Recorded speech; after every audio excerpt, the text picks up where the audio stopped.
when the stars in your eyes start to fade, you kind of wake up to the realities of, hey, the business is more important than the athletic pursuits. It's time to take it more seriously.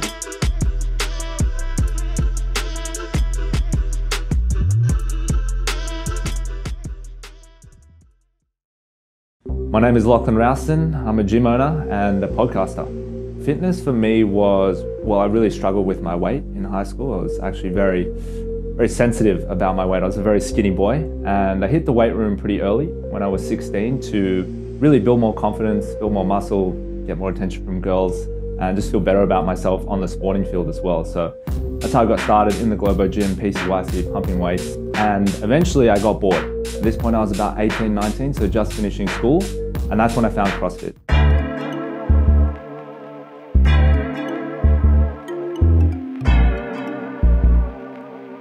We are at the original Creature Fitness, was CrossFit Creature originally, and we're just watching the 9:30 class.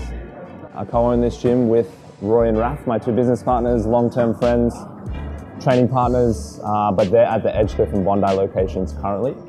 Yeah, well, I mean, I've been in the fitness industry for a decade now. Started like most people do as a PT.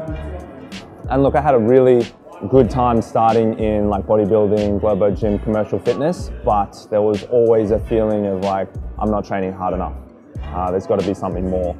And that's when I found CrossFit in 2011, which, yeah, it sent me on this path basically of, you know, being an athlete and falling in love with CrossFit and everything, and eventually opening my first gym 2014, next one 2015, and then the next one 2016. So it's kind of like accumulated over time.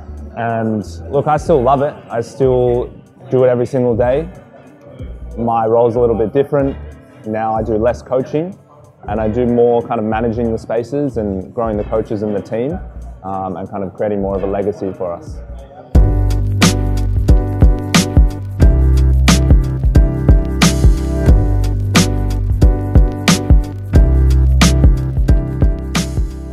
This is our onboarding process at the gym. Someone inquires about the gym, and then you have the 3 different people involved. So the coach, the client, or the potential client, and then the manager at the gym.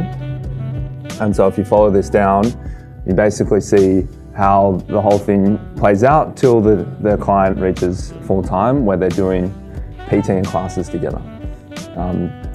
So some of the stuff is automated, which means that like a computer will generate whatever it is, a form or a link or something like that. Some of these things are like PDFs, some of these things are Excel sheets. It should have a reasonable timeline to that. Yeah, it's like 4 to 5 weeks, the trial begins. You can see the coach gets involved a lot later down the track, whereas the manager is involved from the beginning.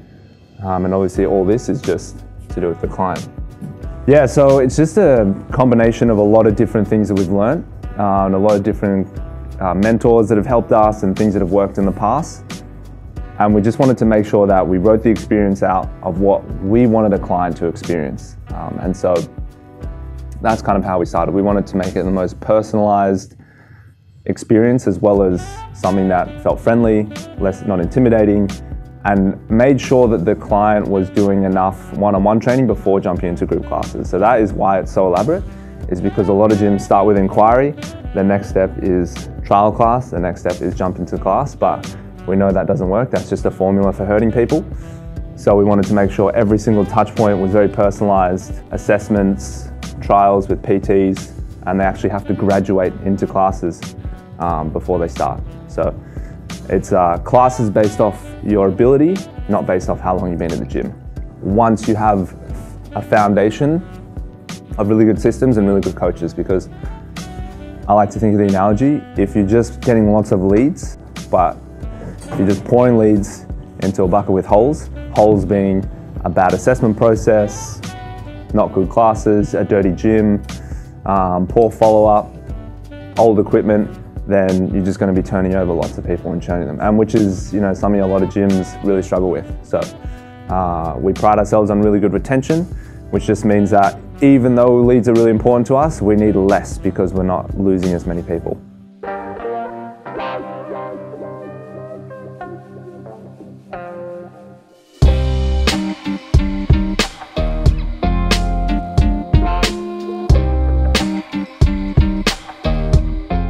So the podcast was a natural evolution out of the gyms. We already had quite a big network through just being in the industry.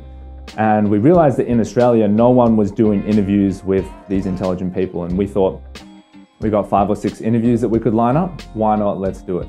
So with $100, we bought 4 mics and downloaded the apps, and we just went from there. And I remember we did our first couple of podcasts and the mics stopped working. They started failing. And we had a few moments where, you know, we took the podcast, we invited the guests, we had them there, we went for 2 hours. It was absolutely awesome. The guests left, and then we looked, the apps weren't recording.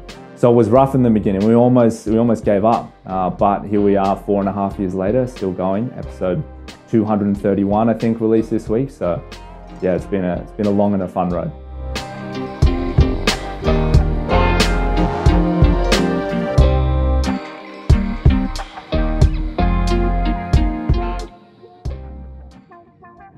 For anyone who doesn't train regularly and doesn't move around regularly, I think you get used to a base level of not feeling very good. And you don't know how bad you feel until you start feeling good. But that doesn't happen after the first workout. It might not even happen after the first week. It usually takes a couple months to come out of that bad feeling and to know what it's like to feel good at a baseline level. And so you have to start slow. If you're going to do this for the rest of your life, you can't jump into a 6-week challenge. You have to start slow. That might be walking every day. It might be changing up when you go to bed. It might be just drinking more water and starting slow from there and then building it up. And by the time you hit that 2 or 3 weeks, it's not about what you're doing, it's about how often you're doing it and making it a habit. And then what you're doing matters later. Once you've carved out the time in your day, once you've drinking the right amount of water, once you're eating the right foods, then you can add on the intense training. But we try and start at the end. That's what we're being shown on our phones every single day. But what you don't see is how everyone started. And where you need to start is just with the basic stuff. So make the time, because you're not going to find the time.